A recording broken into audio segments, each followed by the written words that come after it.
it's extortion, essentially, right? It's like they hold the keys. They're the gatekeepers. They can't operate without their consent and without them issuing a license. So pay me a ridiculous, absorbent amount, sum of money in order to operate. Hey everyone, welcome to our latest Trade to Black podcast. I am your host, Shad Dales. How is the week? Hope you're enjoying this weather. Our Canadian friends, especially around the Toronto area, getting a heat wave right now. US coming off of their long weekend, and more news pertaining to cannabis. Lots to talk about pertaining to the economy and what's going on with the debt ceiling. So let's welcome in the boys. Benjamin A. Smith, lead financial writer. Good to see you. Hope the week was well. Week was very well. Thank you. Good to see you guys too. Good to see you. Anthony Verrill, tough loss for your Heat earlier this week. Man, Denver looks real, but cue the Stanley Cup Finals. Good weekend to be in Miami, I think, as a sports fan. You're really going to start off with the Heat? That's how we're going to get going here. Yeah, I mean, it's been a good week. Interesting week. I mean, the Heat had 2 free throws last night. You can't win an NBA game with 2 free throws. They were ice cold from 3. There's a lot that needs to change, but I think it's a decent start. Hold on. You said they had 2 free throws the whole game? Like made or attempted? Wow. No, attempted. What? I've never. Yeah. I didn't even think that was possible. 2 the Neither whole game. did I. In an NBA, I didn't even realize it. Involved. I didn't even realize it as I was watching the game. Wow. Oh my God. That's got to be a record low. Well, they were bricking jump shots all game, and then it just wasn't their night. Bam looked great though. If Bam looks like that during the entire series and they can actually make a 3-point shot, they've got a chance. Huh. There were some times though in your hometown, Ben, when the Raps played LeBron when they were in Cleveland, and there were halves. I remember watching some of those games where there were no fouls called against the Raptors. Yeah, but I mean, to have 2 all game, I mean, this is like an NBA that calls everything. That's part of the reason why I'm not personally into the NBA all that much, because I saw games this year that had like 70 free throws. Like, it was ridiculous. It was like so many. So like to have 2, you almost have to have like 10 by accident. So I don't even understand. There were games, and I got this wrong, no fouls called against the Cavaliers, but there were games I remember when the Raptors were playing the Cavaliers. The Raptors at times had their first free throws of the game, like not until the 4th quarter. Anyways. I'm double checking, by the way, because Ben's making me think I'm crazy. They did only have 2 free throws. Haywood Highsmith was the only guy to go to the line last night. It was 2 for 2. That's no one else had a single free throw attempt. Wild. Wow. I've never seen that. Like you said, game 2 needs to change. There's actually been some big changes with big players in the cannabis space this week. We'll get into that. So as usual, all views of the Trade to Black podcast, the guests on this podcast are purely opinion. You should not treat any opinions expressed by us or guests as investment advice, and the views on this podcast are solely intended to be informational and are not investment advice. So I talked about big changes, and we begin with that. Trulieve. They're exiting stage left in the state of Massachusetts as part of what's called optimization efforts. Currently, they had 3 locations, which were in, I think it was the Grover Beach area, if I'm correct. No, Grover Beach is California. They exited California as well. Oh, they exit California as well. Okay, so they're exiting stage left within the state of Massachusetts. Ben, I'll begin with you. Does this seem a little soon to be stepping out and leaving the state, which is arguably one of the hottest states with regard to cannabis, or is just too much competition right now? Well, I could tell you, I was personally surprised. The Grover Beach, California dispensary doesn't surprise me all that much. It's California, a lot of competition, and there's some issues there. But Massachusetts, I was surprised on this one because, Trulieve had 3 dispensaries there. It took a little bit while to get going before the cannabis board over there approved everything and all that, but still 3 operating dispensaries, and they're leaving already within, a couple of years of being established there. So it tells me a couple things. First, that they obviously aren't making a lot of money. Foot traffic can't be that great because they're aiming to save some money right now. So obviously they're EBITDA negative over there, and that's not what you want to see, especially in a pretty new licensed state like that, like Massachusetts. And It also tells me that for some reason that their brands didn't really resonate there well with the foot traffic, right? So Yeah. you have to wonder why. I mean, Merrimed, as we know, is doing really well down there. They're very successful. They're actually operating on a net income profitable basis overall, and their core assets are in Massachusetts. So you know. Some dispensaries, some companies are operating well there. Obviously, it's not working for Trulieve for whatever reason. One of the things, and I want to bring this up with you, Anthony, I see happening in this industry is like we talked about, for example, the other night on our Twitter space about MaryMed being a really strong player in the Northeast region. You have your West Coast brands.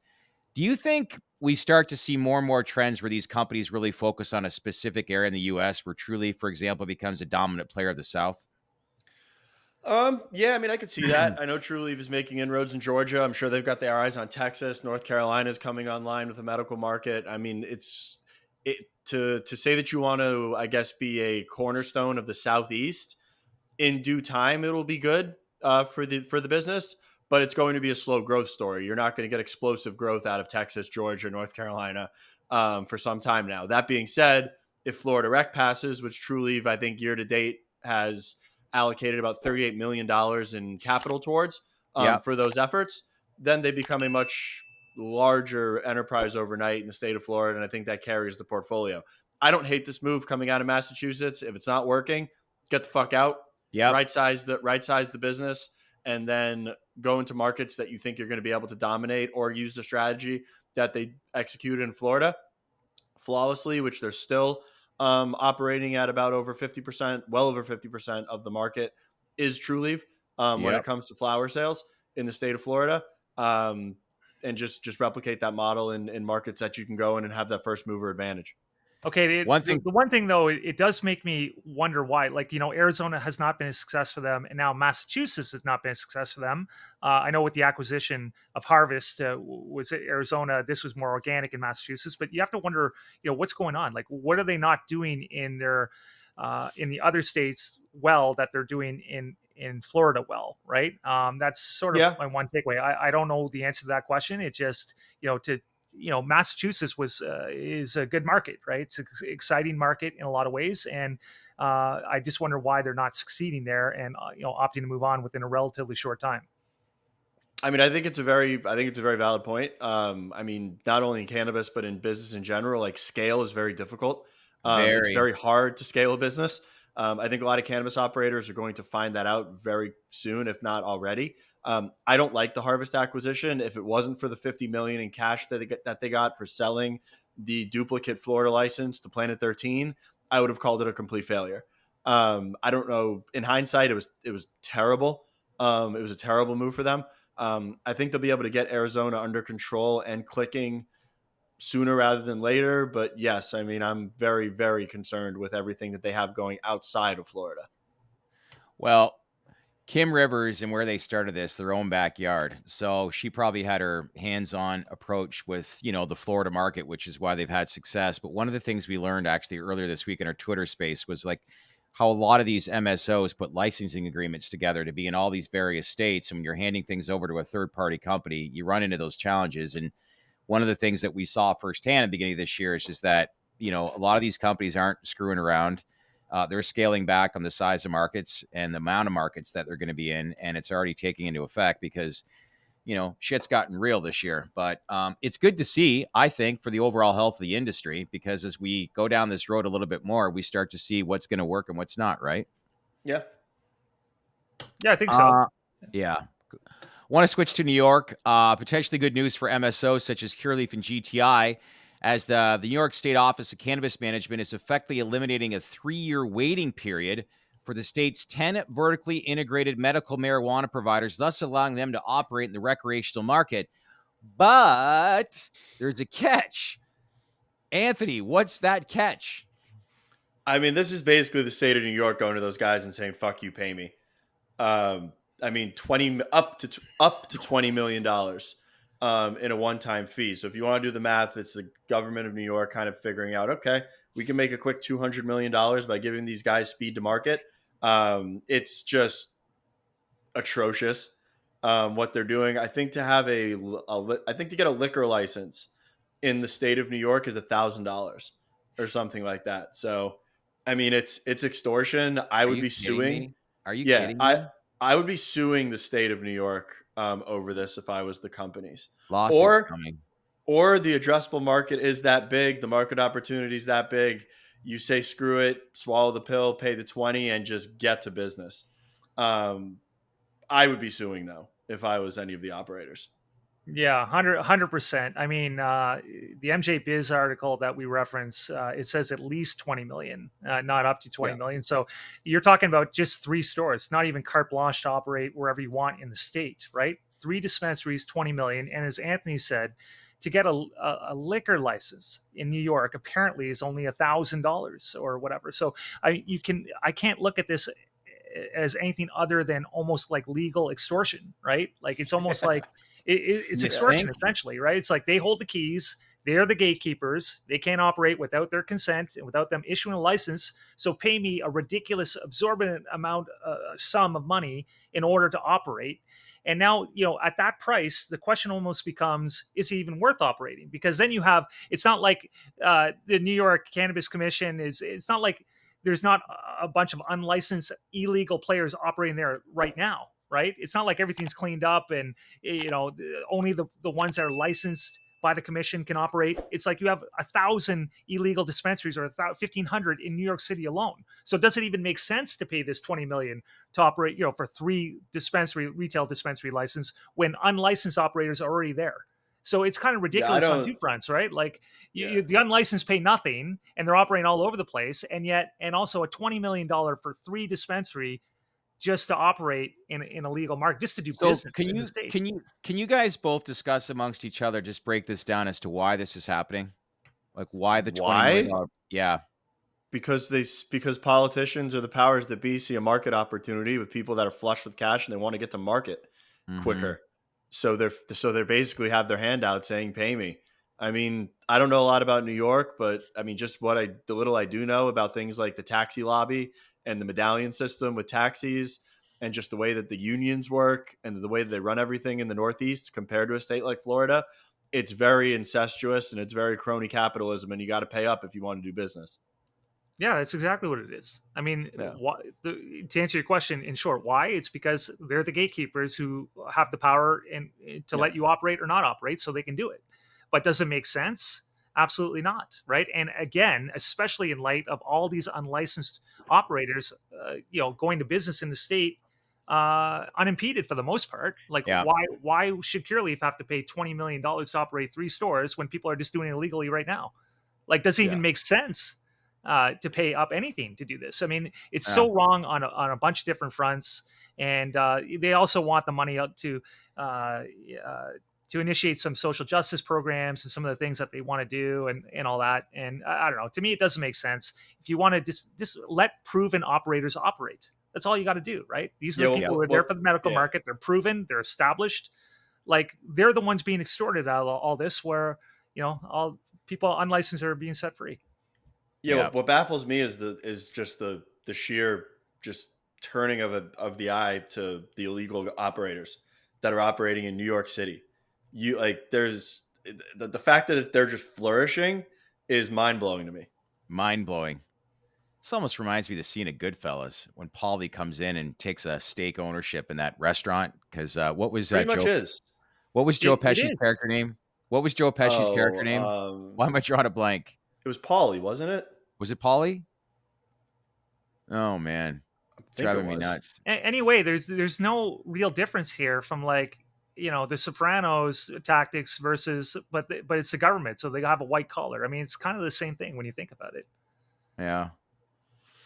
Yeah. Well, the part I'm talking about is when Paulie comes in as an investor. Somebody didn't pay me? Fuck you, pay me. Repeats that over and over. Anyway, Anthony's looking it up. Let's switch to psychedelics. Don't know where that came from. Tommy. It's not Tommy. It's not Tommy. Paulie. It was Tommy. Tommy Tommy was DeSimone. Joe Pesci, right? Yeah. Right, but I'm talking about You're talking about Ray uh Liotta? no, Cervini, he just passed away. What was his real life name? The old guy. He was like the Godfather. He was the guy that brought in like Ray Liotta, Henry Hill, the old guy. Oh man, what's his name? Oh, Paul Servino. Sorbo. Yeah, Paul Savino. Yes. Yeah, Yes, yeah. I forget his him. name. Yeah. Let's switch to psychedelics now.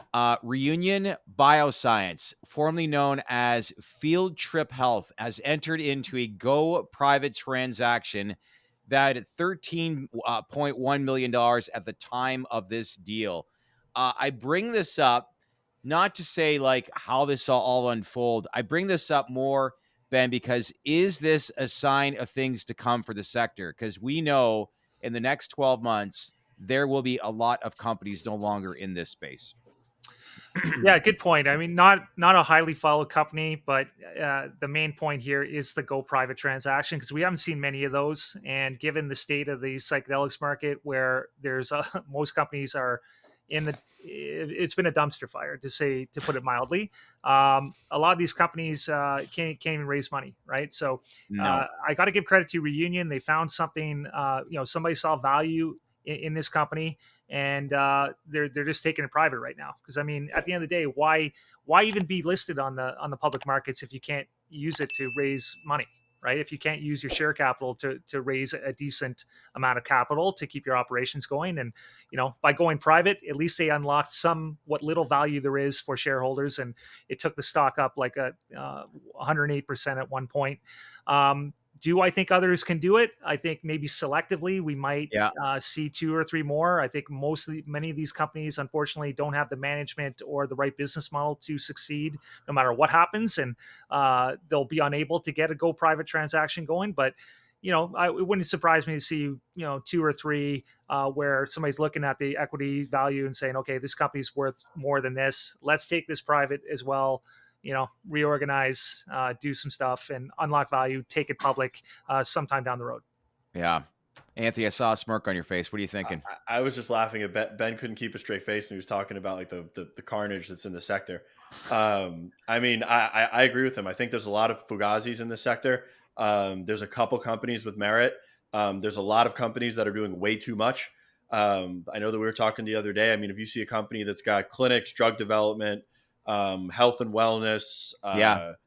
like they look like a pocket knife of psychedelics, and they're not disciplined and have a core competency and a focus on the business. That's a promo deal. That's not a real company. Yeah. That's out there for the most part. Cool. I think there's going to be like 5 or 6 guys in this space, and they That's probably it. are already the ones that you think are the obvious ones. Are Yeah. going to be the ones that Yeah. have staying power and add value. Yeah. But there I are a found it couple of smaller interesting. ones that are good, though. I think Oh there's a yeah, couple of yeah, smaller gems yeah, out Who are there some of that the are who are absolutely some been of the smaller crushed, and ones they you have like? something real behind them. Who's yeah. some of the smaller ones like Mindset? Literally small Um, pharma. yeah, well, mindset is still not at that level where it's like super depressed, where you can't, where it's like below 10 cents and it's like a complete Yeah. disaster. They're still up there. Yeah. Trip Therapeutics maybe comes to mind. They have at least a decent clinical program. Um, Small Small pharma. pharma. Small Pharma is another one, trading at Yeah. 7 cents. Blowout data on phase 2As. And they're going into phase 2B. They had $20 million cash, and at least they can get that trial running, or most of that trial going. For sure, Small Pharma would fit that bill. So there's a couple of them out there. I could probably think of a couple more if you give me more time, but it wouldn't surprise me to see this happen again, another go Yeah. private. I found it interesting this week when we had Cody Chandra on from Ambria Capital, which is a big venture capitalist firm that has invested a lot in the space. But he was referring to Numinus and how he'd like to see them actually sell a lot of their drug development labs and just focus primarily on the clinical model. And to your point, Anthony, it's like as we go down this road, I think more and more companies are starting to realize the lane that they need to go down and not trying to do too much. And I'll be curious to see if something like that were to happen, because if you can sell some of those assets off, takes, care of a lot of questions pertaining to their cash burn rate. And more importantly, we get an idea and a complete understanding as to what their model is as far as commercialization is concerned.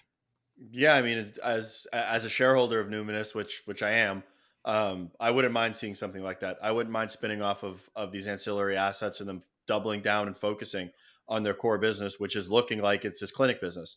If you're bullish on the potential readout from MAPS in the future, and you're bullish on what they're doing with their clinicians and their training program, I would be more than happy to see a press release come down the pipe that says we're spinning off X, we're spinning off Y, we're now focusing on Z, Yeah. and do that moving forward. I'd love to Hmm. see that. I agree Hmm. 100% with that too. Because Numinus has, I think, something north of 280 million shares outstanding. So the more, if they can unlock value with the CRO that they picked up on the Novamind acquisition, and Yep. stick to their core competencies, which if if follow-up maps data is good and FDA gets approval for MDA assisted therapy, they don't need the CRO program. Yeah, it might generate 5 or 10 million with other companies, but they could be generating, who knows, nine figures at some point in time, maybe 7, 8 quarters down the road. So why not just focus on that and keep Yeah. the share dilution lower? Maybe you pick up 20, $30 million on such a sale or something like that, and then you forego the need to raise, and it makes shareholders happy and it makes sense. You stick to your core competencies as an operator. Yeah. 20-30 million in cash in the bank incrementally right now would be a blessing for Yeah. Numinous. That's another Yeah. year of capital, yeah, or more, Oh probably yeah. more than that. Their cash burn, we'll see on the cash burn. It hasn't come down quite like the company had anticipated over the past couple of quarters, but we'll see. I mean, that could last probably at least a year at that level. Yeah. Yeah. Full disclosure too, that Numinus is a client of ours, and I too, along with you, Ben, are shareholders of the company. So I do want to focus on news out of Washington. The Senate passed a bill to suspend America's debt ceiling until January of 2025, allowing the government to resume borrowing money and avoid an imminent sovereign default. What times are we living in right now, Anthony? Uh, I mean, this is all just smoke and mirrors. It's all a dog and pony show. Like it's for headlines. We're not going to default. We can't default. And even if we do default, who's going to come after us for the debt? Like it's a zero sum game here. This is all just political banter and just theater. Like they might as well get rid of the debt ceiling and just come to the conclusion and the realization that if you want the U.S. to march on and Yeah. you want to still perpetuate the system that we've built, we need to print money. Yeah. We're going to keep printing money. Yep. The entitlement spending is already at I think it's a zero. It can't even. And the entitlements are crazy. Taxes. Well, I don't even want to talk about taxes. But I mean, it's just bullshit. Like I'm so over it. With everything.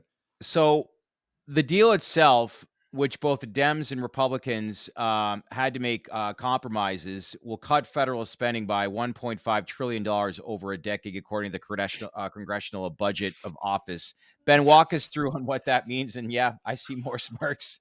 Yeah. In the greater scheme, it's nothing. Okay, 1.5 trillion over the course of 10 years. Quick math tells me that's less than 200 billion a year, and that's not even accounting for inflation, which is running at 6% annualized, which is probably Uh-huh. understated by, by maybe half. Or 100%. So it's not much. It's just really cosmetics. It's not really going to bring down the debt in any meaningful way. And like Anthony said, at this point, there isn't really no such thing as a debt ceiling. There is no debt ceiling. They'll go up against the deadline next year and the year after that, and we'll go through these theatrics. And then politicians will pretend like they're doing something, like they're trying to get things under control, and it's not going to go under control. Yeah. Not until you take a wood chipper to like the military industrial complex and all these entitlement programs, and they're not doing all that because there's no will to do that with raising taxes, and that's another measure that they can take. So it's theater right now, and nothing's going to get done. It's just going to the debt's just going to keep blowing up over time. Yeah, it's like we get this done, but we're freshly printing money to send over to Ukraine. Yeah. That's completely fine. You had Zelensky yesterday, or it was 2 days ago. There was an article that said the only way that this gets rectified, the war, is if Vladimir Putin is removed from office and the Russian government basically does like a 180.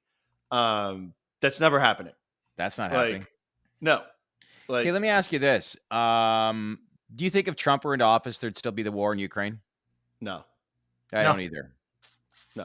Did Just you for guys that watch reason the town alone. Wait, hall? well, hold on. Wait, was the question if Trump were in office, would the war Okay, let have me ask ever you this. If started? Trump Or were to, do you think this Ukraine war will still be going on by 2024, 2025?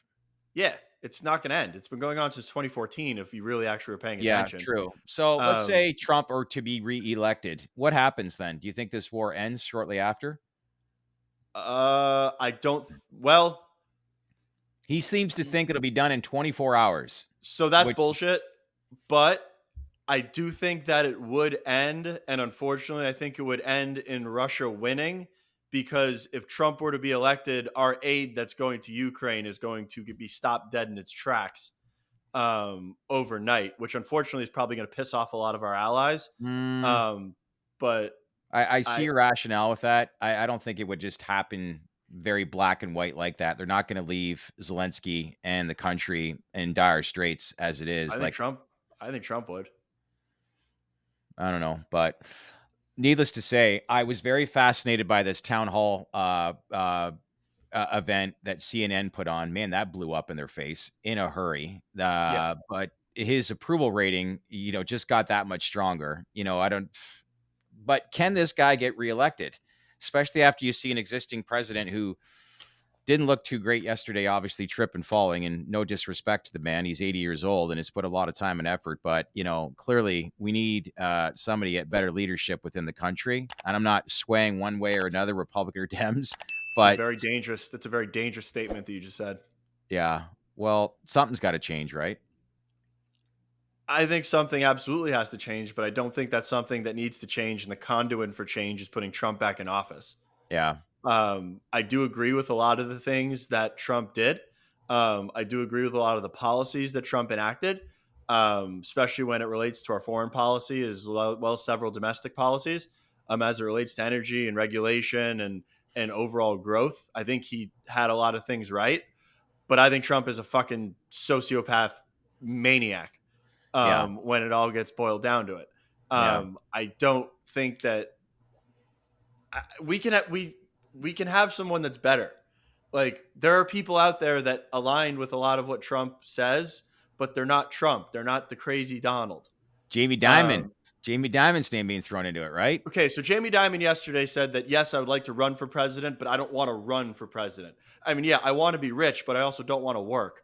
So like it's Yeah, Jamie Dimon already basically said no, and he's not leaving J.P. Morgan for the next 3.5 years because he yeah, gets a fat bonus yeah, at the end of his contract. So I mean, if yeah. Jamie Dimon wants to run, it's all going to burn down between 2024 and 2028, and then he can run for president when there's a heaping pile of shit for him to come in and try and salvage. Ben, should we talk? Should we continue talking about politics or get back into? Yeah, I'm just going to leave it at this. I'm not a huge fan of Trump himself, but I care more about policy than anything else, and the policies are clearly better. I think a lot Yeah, of the Trump hate and syndrome he brings upon himself, but a lot of it's a media fabrication I too, agreed. and hit pieces and the Russian dossier and all that, which was a completely CIA fabricated event. I mean, it's all known. And all that, so that feeds into a lot of this stuff. So I just focus on policy. What policies has he done? 4 years, there's no international wars. As soon as Biden gets in, we're in war within 3 months in Syria. Yeah, The pipelines and all that. So from a policy perspective, I hope it changes, whether it's through Trump or someone like Trump. That's what I hope. I don't care about all the theatrics and drama around it. That's my yeah. position. Last thing I wanted to bring up is that this VR wave is coming and coming in a hurry. We're seeing growing excitement over the new Meta and Apple VR headsets. Why is there so much excitement pertaining to these, Anthony? because it's looking like someone's finally going to get it right. The Meta What do you mean Quest by getting it 3. right? I mean, the hardware sucks. Like I have one. I have a Meta Quest 2, and it's terrible. You feel like you have this big clunky thing on your head. Mm, For me, it made me feel nauseous after wearing it for like yeah, I over was like going to say, 30 to 45 minutes. Um, Me personally, and I mean, I know this is a crazy statement, but I don't think VR ever gets to where it needs to get to until you're basically putting on contact lenses that can basically put you in an immersive experience. No one wants to really? have this. I mean, no one wants to have this giant headset that's on their face. The way that I see it, like AR, augmented reality, is very valuable as you're literally interacting with the outside world. the Apple headset that's going to get announced tentatively on June 5th at their developer conference. It not only can do full VR, but it also can switch to AR, where you can see your outward environment. Hmm. Apple's got a pretty good track record when it comes to hardware. I wouldn't fade them with this announcement, but I also don't think this is going to be the watershed moment for VR. I think it's still got a long ways to go. It's interesting when you see, like I was looking at this content in what's going on in China. Some of their police officers that work for the state, they actually have these VR like glasses on right now, and they have built-in biometrics, so they're tied Yeah. into the cloud, and they can actually like scan people's retinas if they're walking on the street or whatever, Wow. and then they can Wow. get their information in like the corner of their glass that they're and see their profile, whether they have any outstanding charges, fines, or and all that kind of thing. So all this stuff is being put in a real world application, at least in some places right now, and I can only assume that's going to become come to the civilian population at some point. So this Yeah. is where it's going. And Yeah. when I you mean, had that, go ahead. no, you go ahead. I was going to say, I mean, yeah, with the whole contact lens thing, the whole theory, I guess, behind that is like when you look at like Minority Report, like the way that Tom Cruise was like actually Yeah. interacting with his Yeah. environment, like you can integrate AR, VR, as well as have uninhibited vision via contact lenses. You could turn them on and off, and it's instant. These glasses are just no one's going to walk around a Google Glass. Google Glass couldn't even do it. That was just too Yeah. early.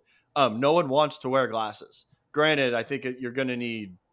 I mean, Moore's law might get us there sooner or later, but distilling that headset down into contact lenses, I don't even know if the technology exists Yeah. right now, but that's where I think it needs to be.